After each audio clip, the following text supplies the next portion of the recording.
Good morning, all of you. I hope you all are fine. So today we are going to do some questions for DSSB, TGT, PGT, and these questions are for paper 1. Okay, for general awareness, let's start with question number 1. Match करना है इसमें आपको strait of Gibraltar, strait of Malacca, strait of Bering and strait of Hormuz. Question को हम map के through करेंगे जिससे कि आप लोगों को ये सारी पता चल जाए कि ये हैं कहाँ एग्जैक्टली। तो सी गाइज, इसमें सबसे पहले बोला है स्ट्रेट ऑफ जिब्राल्टर। तो स्ट्रेट ऑफ जिब्राल्टर कहाँ है? ये आपको कंट्री दिख रहा है अफ्रीका, और ये यूरोपियन कंट्री। तो स्पेन और मोरक्को को जो अलग करता है, सी दिस क्लियरली, स्पेन ये कंट्री है स्पेन, और ये है मोरक्को, इसको जो अलग करता है इसको बोलते हैं स्ट्रेट ऑफ जिब्राल्टर। ओके, तो हम इसमें देख सकते हैं strait of Gibraltar, Indonesian Malaysia wrong, ये भी रॉन्ग है, बिटवीन अफ्रीका एंड यूरोप। तो हमारा ए का हो जाएगा थर्ड। ओके, हम इसमें फाइंड आउट कर लेते हैं ए का थर्ड, ए का फोर्थ, तो ये हमारे दो कट हो जाएंगे। Okay, now straight of Malacca. Strait of Malacca जो है यहाँ पे लाई करता है, ये मलेशिया कंट्री है और ये है इंडोनेशिया। इन दोनों के बीच में जो स्ट्रेट है वो है strait of Malacca. Okay, this is strait of Malacca. थोड़ा मोटा हो गया है but you should precisely know कि मलेशिया और इंडोनेशिया के बीच में ये है स्ट्रेट ऑफ मलक्का। तो हम इसमें देख सकते हैं strait of Malacca between Indonesia and Malaysia. तो बी का हमारा फर्स्ट हो गया, तो आंसर तो हमारा आ ही गया है, बट फिर भी हम देख लेते हैं strait of Bering. Bering strait जो है वो रशिया और यूएसए को बीच में से डिवाइड करता है। स्ट्रेट क्या होता है? स्ट्रेट वो होता है एक ऐसी वाटर बॉडी है जो दो लैंड मास को सेपरेट कर रही है।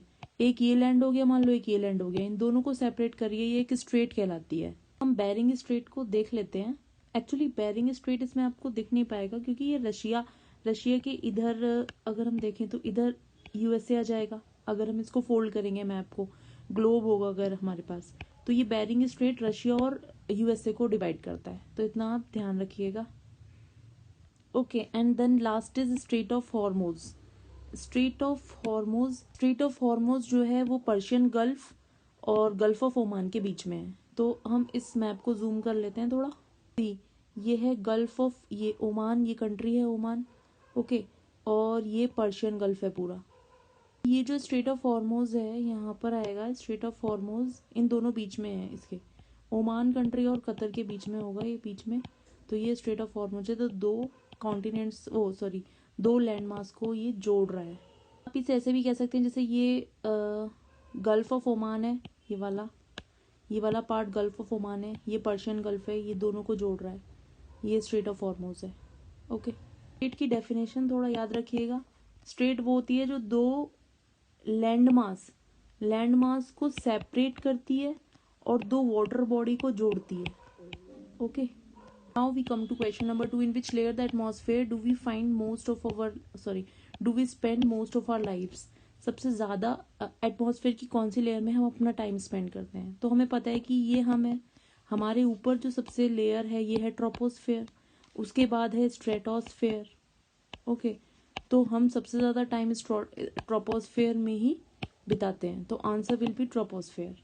सी गाइज, ये हम देख सकते हैं ट्रोपोस्फेयर है ये। ओके, सबसे ज़्यादा टाइम हम यहीं स्पेंड करते हैं। Passenger planes, you can see air, hot air balloons, ये जैसे एडवेंचरस एक्टिविटीज़ हम करते हैं। स्ट्रेटोस्फेयर की बात करें तो यहाँ पर एरोप्लेन्स जो हैं ये इसी लेयर में चलते हैं।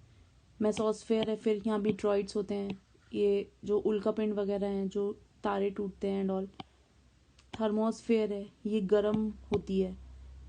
ओके, और ये है एग्जॉस्फेयर जो हमारी सैटेलाइट्स वगैरह होती हैं, कम्युनिकेशन सैटेलाइट्स के लिए जहाँ पे हम लगाते हैं, ये एग्जॉस्फेयर में लगाते हैं। तो सबसे ज़्यादा टाइम हम ट्रोपोस्फेयर में स्पेंड करते हैं। फिर की आप हाइट भी देख सकते हैं, 0 to 12 to 18 किलोमीटर तक का ये होता है, 18 किलोमीटर तक की होती है। और सेकेंड ट्रोपोस्फेयर की बात करें तो ये 50 किलोमीटर तक की होती है, देन ये 90, then 800 and then up to 3000 kilometre. Now we come to question number 3, in which of the following countries pampas grasslands located. Pampas आपने सुना ही होगा, ये हमारे साउथ अमेरिका में मिलते हैं। पैम्पस ग्रासलैंड्स के नाम है, अलग अलग होते हैं अलग अलग कंट्रीज के अंदर, जैसे स्टेपीज होते हैं, बेल्ट्स होते हैं अफ्रीका के अंदर। तो पैम्पस पूछा है, पैम्पस साउथ अफ्रीका में, लेकिन ये चारों ही कंट्रीज साउथ अफ्रीका के दिए हुए हैं। तो आपको एग्जैक्टली कंट्री पता होना चाहिए। अर्जेंटीना इज द कंट्री जहाँ पर आपको ये पैम्पस ग्रासलैंड्स मिलेंगे। और भी ग्रासलैंड्स हैं, जैसे ब्राज़ील में जो ग्रासलैंड्स हैं उनको कैंपस बोलते हैं। ओके, वेनेजुला में जो है उनको लानोस बोलते हैं। अर्जेंटीना में आपने देख ही लिया, इसको पैम्पस बोलते हैं। अमेरिका की बात करें तो, नॉर्थ अमेरिका की बात करें तो प्रेयरीज बोलते हैं, प्रेयरीज। एशिया में यहाँ पे ग्रासलैंड्स को स्टेपीज बोलते हैं। ओके, ऑस्ट्रेलिया की बात करें तो डाउन, डाउन बोलते हैं वहाँ पर। और साउथ अफ्रीका में मैंने अभी आपको बताया, वहाँ पे हम बोलते हैं वेल्ड्स। ओके, तो ये ग्रासलैंड्स के नाम है और ये बहुत ज़्यादा इंपॉर्टेंट है। 1 नंबर का क्वेश्चन आपका इसमें बनता है, तो ये आप सारे लर्न कर लीजिए, very easy for you. Question number 4, the Lancashire region of Europe is known for its following industries. Lancashire region आपने पढ़ा होगा, ब्रिटिश राज के दौरान लैंकशायर कंपनी भी आई थी इंडिया में, तो ये कॉटन टेक्सटाइल के लिए बहुत फेमस थे। लैंकशायर जो है, लैंकशायर मेन सेंटर था, कॉटन स्पिनिंग और वीविंग होती थी ब्रिटेन के अंदर यहाँ पर। और ये सेंटर था कॉटन टेक्सटाइल इंडस्ट्री का। क्यों? क्योंकि एक तो यहाँ पे डैम्प क्लाइमेट है, थोड़ा गीला गीला क्लाइमेट रहता है, जिसकी वजह से कॉटन के फाइबर्स जो हैं नहीं हो पाते, स्पिनिंग में इजीली यूज हो जाते हैं।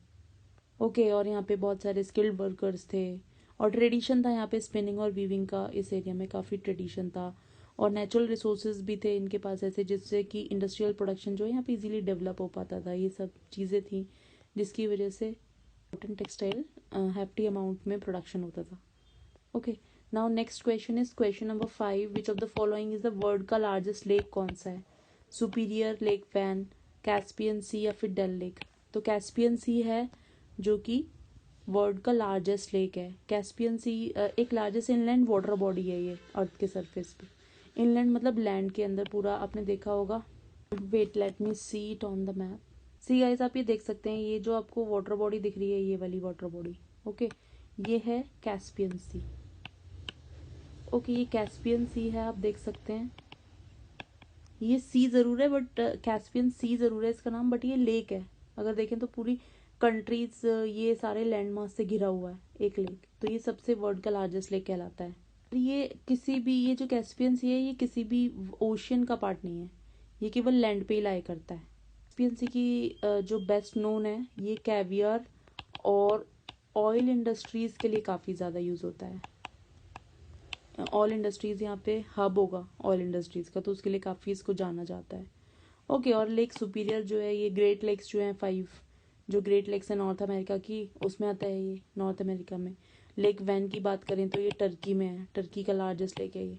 डल लेक की बात करें तो ये तो आपको पता ही है, इंडिया में ही है, श्रीनगर के अंदर, जिसको हम समर कैपिटल बोलते हैं जम्मू कश्मीर की।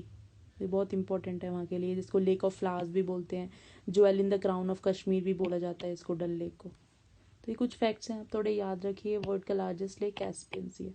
सो I hope you have clearly understood all the questions and understanding the concepts clearly. So if you like my video, please share, support and subscribe to my channel. Best for your DSSSB examination. All the very best. Thank you.